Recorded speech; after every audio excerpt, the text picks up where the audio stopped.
स्थानम के तीसरे स्थान के अनेक प्रसंग प्रतिपादित व्याख्यात करने का प्रयास किया गया।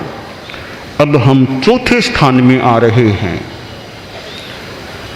चौथे स्थान में प्रथम सूत्र में बताया गया है, चत्तारि अंत क्रियाओ प्रणट्टाओ तंजहा तत्थ खलु इमा पढ़मा अंत क्रिया अपकम्म पच्चा याते यावि भवति शेणम मुंडे भवित्ता अगाराओ अणकार्यम पब्बइये संजम बहुले संबर बहुले समाहि बहुले लूहे तीरट्ठी उवहानवम दुःख खवे तवस्यि तत्सणम हुणोत्तहत्वकारे तवे भवति हुणोत्तहत्वकारा व्ययना भवति तहत्वकारे पुरुषज्जाते दीहेणम पर्यायणम सिद्धति बुद्धति मुच्चति परिनिब्बाति सब दुखान मंतम करेई जहा से भर हे राया चाउरंत चक्रवर्ती पढ़मा अंत क्रिया। शास्त्र ने बताया है कि 4 प्रकार की अंत क्रियाएं होती हैं। अंत क्रिया का मतलब है जन्म मरण की परंपरा का अंत हो जाना। आत्मा जन्म मृत्यु जन्म मृत्यु जन्म मृत्यु इस चक्र में भ्रमण करती है। जब यह जन्म मरण की परंपरा अंत को प्राप्त हो जाए, वह होती है अंत क्रिया। इस अंत की क्रिया में आत्मा शरीर आदि की क्रियाओं को छोड़ देती है, उनका अंत कर देती है, और आत्मा एकदम निरुद्ध अवस्था में प्रवृत्ति विहीन अवस्था में चली जाती है। अब 4 प्रकार की जो ये बताई गई हैं अंत क्रियाएं, उनमें पहली कौन सी है? शास्त्रकार ने कहा कि पहली यह है कि एक जीव ऐसा है जिसके कर्म तो थोड़े हैं, ऐसा पुरुष है अल्प कर्म वाला है, परंतु उसका संयम पर्याय लंबा होता है। दीर्घ संयम पर्याय का पालन करके वह मोक्ष को प्राप्त होता है। तो वह जो उसका अल्प कर्म वाला होना और दीर्घ पर्याय के द्वारा मोक्ष को प्राप्त करना, यह पहली अंत क्रिया होती है। उस आदमी को ज्यादा कोई तपस्या भी नहीं करनी पड़ती, न ज्यादा वेदना होती, सुखे सुखे अपना जीवन बिता करके या संयम पाल करके मोक्ष में चला जाता है। इसके उदाहरण के तौर पर आगमकार ने चक्रवर्ती भरत, राजा भरत को प्रस्तुत किया है कि चक्रवर्ती भरत अल्प कर्म वाला आदमी था, ज्यादा कर्म उसके नहीं थे। भगवान ऋषभ के पुत्र चक्रवर्ती भरत एक बार भगवान ऋषभ कैवल्य को प्राप्त होकर धर्मोपदेश दे रहे थे। धर्मोपदेश देते देते उन्होंने बताया कि देखो, मैं इस अवसरपिणी काल का पहला तीर्थंकर हूं। 24 में पहला तीर्थंकर मैं हूं। इस भरत क्षेत्र की इस अवसरपिणी की बेला में, और मेरी संसार पक्षिया मां है मरुदेवा, वह इस अवसरपिणी काल में होने वाली पहली सिद्ध महिला यानी पहली व्यक्ति होगी जो सबसे पहले सिद्धावस्था को प्राप्त होगी। तीसरी बात उन्होंने बता दी कि मेरा संसार पक्षीय पुत्र है भरत, वह इसी भव के ठीक बाद मोक्ष में जाएगा। बात लोगों ने सुनी। एक आदमी ने प्रतिक्रिया कर दी, टिप्पणी कर दी भगवान की बात पर। टिप्पणी उसने यह कर दी कि भगवान, आपने जो फरमाया है कि मैं पहला तीर्थंकर हूं इस अवसर पिणी काल का, बिल्कुल सही बात लग रही है, आप पहले तीर्थंकर हैं। दूसरी बात आपने कही कि मरुदेवा मां प्रथम सिद्ध होने वाली व्यक्ति होगी, यह भी सही बात है, आपकी मां मोक्ष में जाएगी, पहली सिद्ध होने वाली व्यक्ति होगी, यह एकदम ठीक लग रहा है। परंतु भगवान, आपकी तीसरी बात समझ में नहीं आ रही है। आपने कहा कि मेरा संसार पक्षीय बेटा भी इसी जन्म के ठीक बाद मोक्ष में जाएगा, यह बात बुद्धिगम्य नहीं है। आपका बेटा जो चक्रवर्ती है वो मोक्ष में जाएगा, इतने काम धंधे करने वाला, संसार के सावध्य काम करने वाला,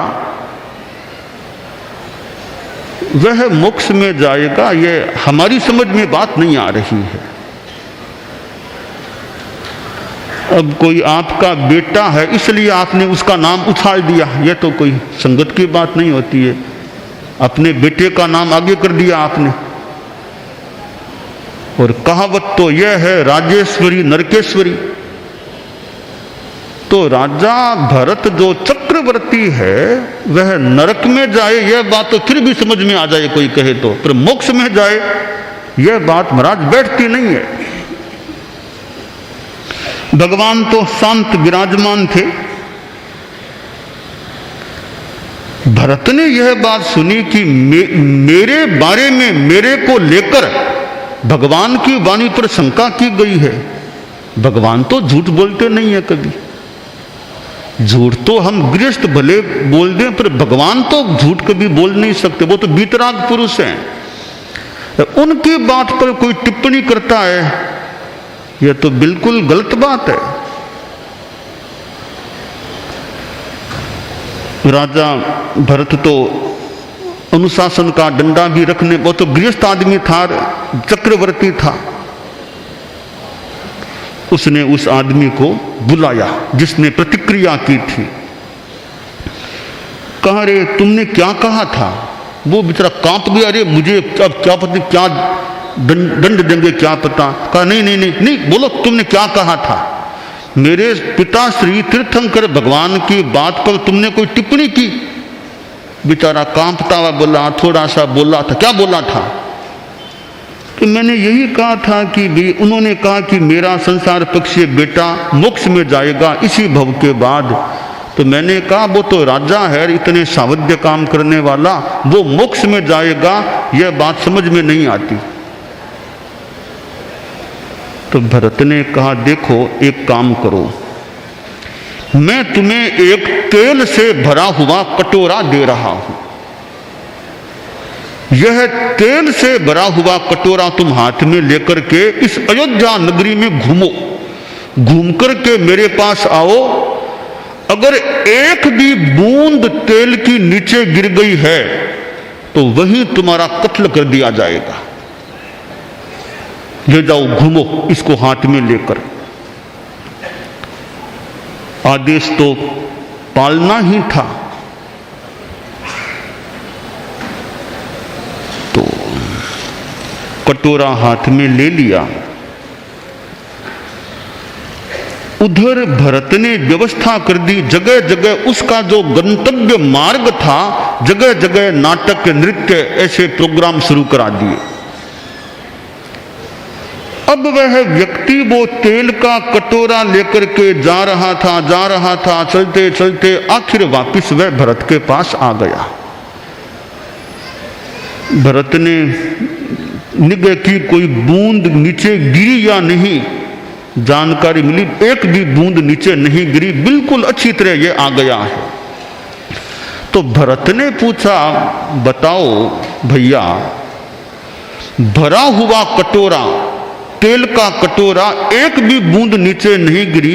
क्या रास्ते में तुमने नाटक नहीं देखे, नृत्य का कार्यक्रम नहीं देखा? बोला बाप जी नाटक क्या, एक ही नाटक था, मौत मौत मौत मेरे सामने तो, और कोई नाटक नहीं हो रहा था। मैं तो बिल्कुल इसी ध्यान में था, कहीं कोई बूंद गिर न जाए। न नाटक की तरफ ध्यान गया, न नृत्य की तरफ ध्यान गया, बस मौत सामने नाच रही थी, मैं तो उसको देख रहा था। तब भरत ने कहा भैया देखो, एक ये मौत की बात तुम्हारे दिमाग में आ गई, तुमने नाटक नहीं देखे, नृत्य नहीं देखा, एक भी बूंद नीचे नहीं गिरी, यानी तुम कितने अनासक्त हो गए। ना नाटक की आसक्ति, न नृत्य की आसक्ति, न बाजार की दुकानों में आसक्ति, सीधे आ गए, जागरूकता के साथ आ गए। एक इस मौत की बात ने तुमको कितना जागरूक बना दिया, तुमको कितना अनासक्त बना दिया। तो भैया मैं भी मौत की लंबी परंपरा को जानता हूं, मैं भी मौत को याद करता हूं। हालांकि मैं चक्रवर्ती हूं, सम्राट हूं, मेरे पास इतनी भोग सामग्री है, समृद्धि है, इतनी सत्ता मेरे हाथ में है, भोग सामग्री मेरे पास है, समृद्धि से मैं संपन्न हूं, फिर भी मैं अनासक्त रहता हूं, आसक्ति नहीं रखता, बस दायित्व निभाता हूं, कर्तव्य निर्वाह करता हूं, परंतु आसक्ति से बचने का प्रयास रखता हूं। तो जो व्यक्ति अनासक्ति की साधना में है वह मोक्ष में जाए तो क्या दिक्कत आ सकती है कि मालिक बस मैं समझ गया हूं आपकी साधना महान है, आप हैं तो राजा, ऊपर से तो राजा, भीतर में आप योगी हैं, ऊपर के राजा, भीतर के योगी हैं आप तो योगी राज है, योगी राज, आप योगी भी हैं और आप राजा भी, दोनों हैं आप तो। अब मेरे मन की शंका निर्मूल हो गई है, भगवान की वाणी बिल्कुल सही मानता हूं कि आप मोक्ष में जाएंगे इसी भव के बाद। चक्रवर्ती भरत की अनासक्ति। एक दिन चक्रवर्ती भरत मज्जन गृह में गए, शरीर को अलंकृत किया, मंडित किया, सुंदर बनाया, फिर आदर्श घर शीश महल में गए, सिंहासन पर बैठे, कांच में अपने शरीर को निहारने लगे। एक अंगुली से अंगूठी उनकी नीचे गिर चुकी थी, उन्हें भान भी नहीं रहा कि अंगूठी नीचे गिरी है। कांच में शरीर को देख रहे थे, तब अंगुली को देखा, अंगुली तो शोभा विहीन थी। सोचा क्या हुआ, इतनी शोभा खत्म, अरे वो अंगूठी नहीं रही, तब इसकी शोभा भी खत्म हो गई। और भी आभूषणों को एक एक करके उतारना शुरू किया, उतार दिया तो शरीर शोभाहीन हो गया।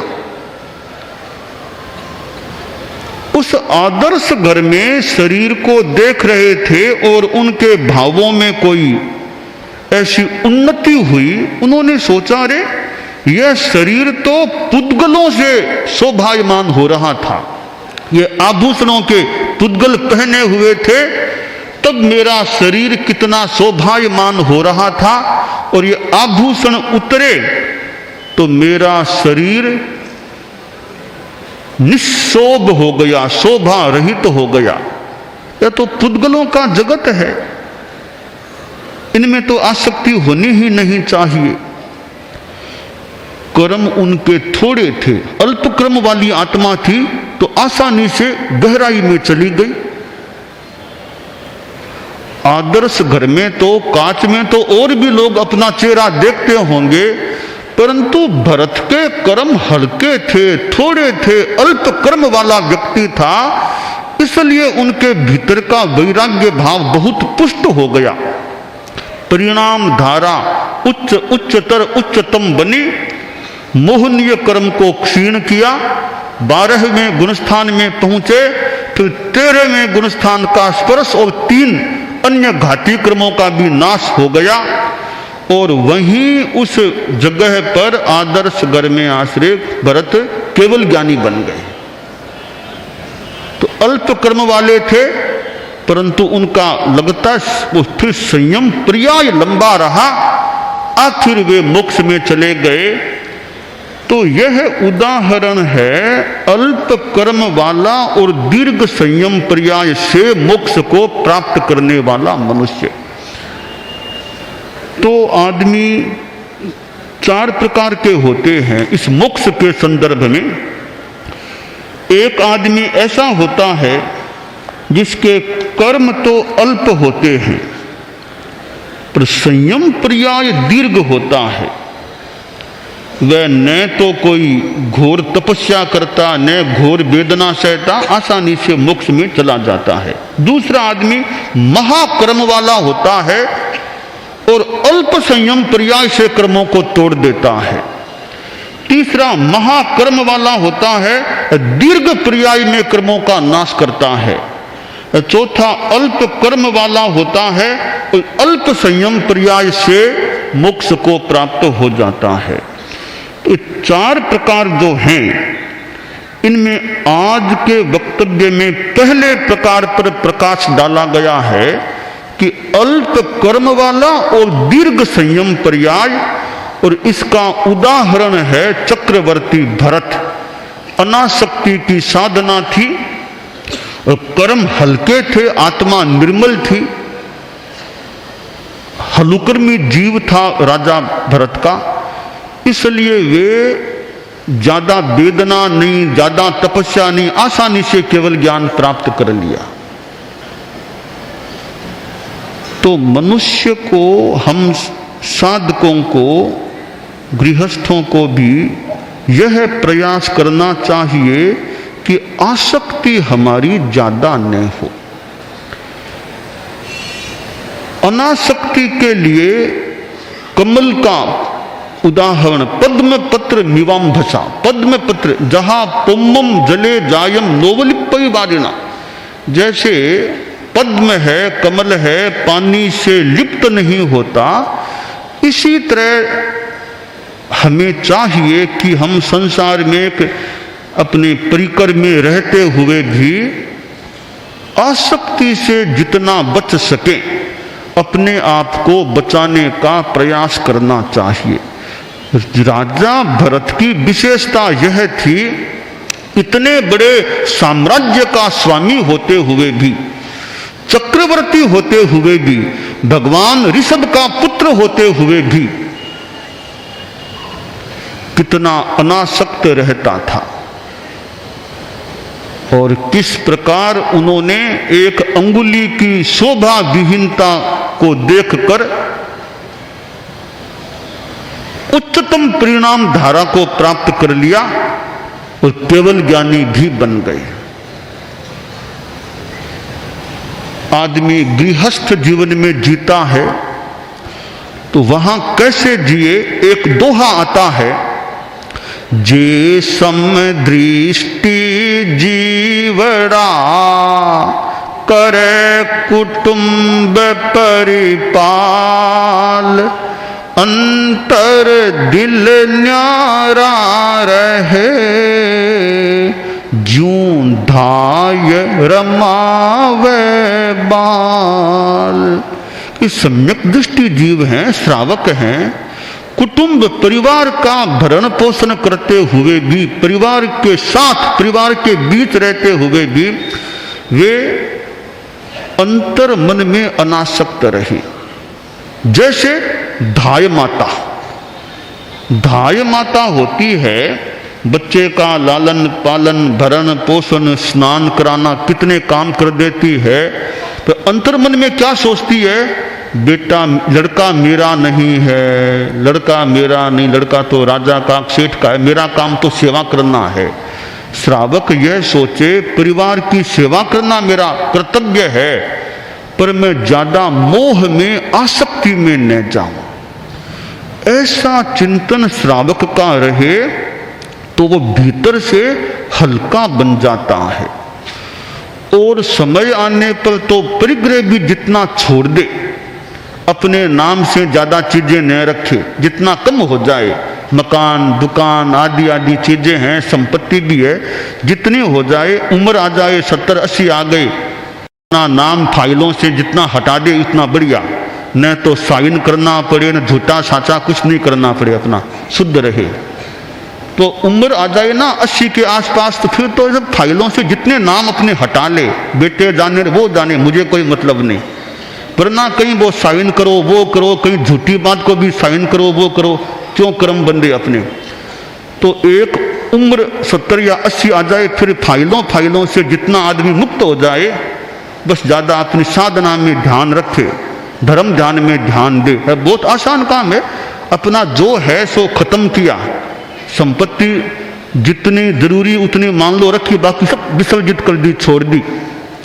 अपने परिग्रह का फिर पाप न लगे, झूठ साच का भी बेकार का पाप न लगे, अपना मुक्त हो जाए। परिवार जाने वो जाने, मुझे कोई मतलब नहीं है। तो यह अनासक्ति की दिशा में आगे बढ़ने का प्रयास होता है। तो अनासक्ति से हम सभी वो अपनी आत्मा को उच्चता की ओर ले जा सकते हैं।